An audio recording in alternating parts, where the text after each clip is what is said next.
saan yan may bago, dapat pinupuntahan. Kaya ngayon, bumalik kami sa Lomi Steakhouse para matikman ang masarap nilang lomi, wings, sizzling pork, pork chilo na talaga namang hindi tinipid sa laman at talaga namang swak sa inyong bulsa. Teka, nagulat kayo no kung bakit kami nandito na naman dahil pinabalik tayo ng napakabait na kanilang boss na si Boss JB Cabral. Kaya samahan nyo kami sa isang malupitan na food trip. Teka, mukhang hindi na mapagantay si Boss Bonte na matikman ang kanilang masarap na lomi at ng chicken wings. Kaya, let's go! 3:28 a.m.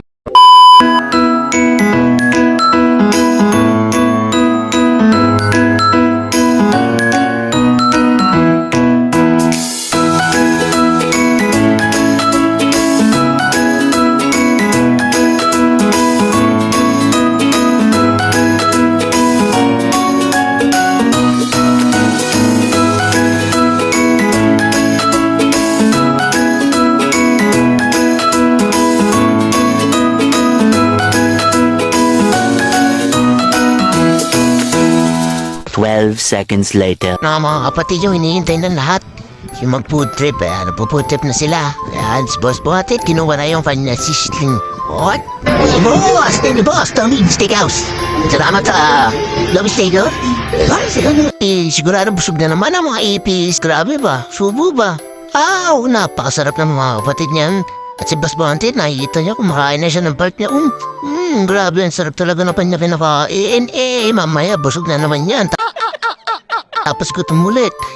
Tamang kain sa manding araw yan. Iba na, boss. Mga pala mga kapatid, yung kanilang lomi, grabe sa laman, napakadami, oh. Busog na naman ako na ito, mga kapatid, no? Talaga naman parang bibitayin. Kasi datingan na rin yung mga pambato namin sa kainan. Si Jaja, si Batin, grabe, lamo na naman tayo na ito, mga kapatid. Napakadami talagang handa, para na kami bibitayin na ito. Talaga naman pag nagsama sa kainan, talagang grabe yung kain. Lamon talaga kami sa mating araw na ito, mga kapatid, no? Malapit na maubos. Si Ate Isha, puto na lang. Si Boss Bonte, tulimbait daw. Very good. Grabe talaga, ang sarap ng wings nila, mga kapatid, no? Kaya ano pa hinihintay nyo? Punta na kayo dito. Ayan, naubos na ngayon aking lomi at si Boss Bonte, naubos na rin yung kanyang pork. Ayan, si Isha, huminom ng tubig. Mabusog na naman ang mga ipis. Si Boss Bonte, tumimos na ng tiyan niya. Grabe yung busog niya. Di na yan makaingat. Tinga-tinga na lang. Ayan, tinga-tinga na sila. Grabe yung tinga. Ito, ubos na. Wala na natira. Tapos mamaya mag-uwian na. Parang walang nangyari. Si Adri, no? Tapos ng taminga, inom na ng tubig. Busog na naman ang mga ipis. Kaya maraming salamat sa Lomi Steakhouse. Kung gusto nyo pumunta dito at patikman na kanilang masarap na lomi, open sila mula 12 noon hanggang 5 a.m. ng madaling araw, mga kapatid, no? Kaya ano hintay nyo? Tara na, punta na kayo dito sa Lomi Steakhouse, Molino Branch. Paalam!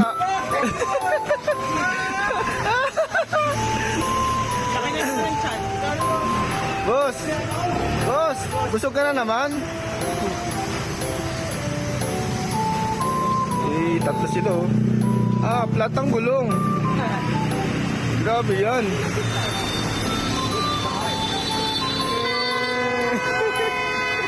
Parehong tatlo, eh.